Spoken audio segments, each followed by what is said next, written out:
For setup, try to find a box that is below knee height. So yes, if possible, try to avoid using the normal benches that are by the dumbbell racks, as they're usually a little bit too high, but you know what, work with what you got. So for setup, place the bench or box directly underneath your shoulder blades. Bring your legs to a 90-degree angle about hip width distance apart.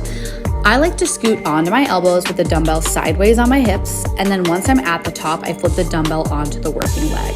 So rather than pushing up with both legs on the ground, you'll be working one leg at a time. You want to make sure your working knee is directly over your heel to keep emphasis on the butte.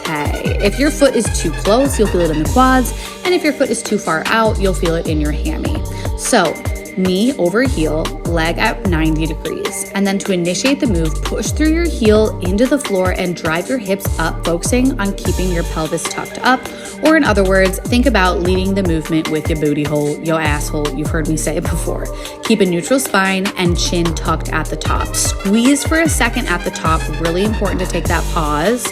Then begin the descent by keeping your spine neutral and your entire body moving as a unit, because that's what you are, a fucking unit. As you notice, I don't just drop my hips and pop my hips. We aren't humping the air.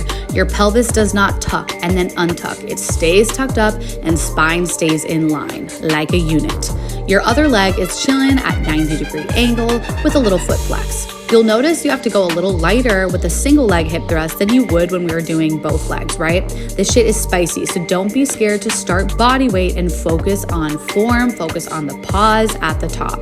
If your gym is well equipped and your dumbbell is getting pretty heavy, you can do a single leg hip thrust on a landmine that looks like this.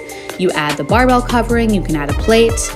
Remember, my barbell covering is linked in the welcome tab. And then you place the barbell on one leg and push from there.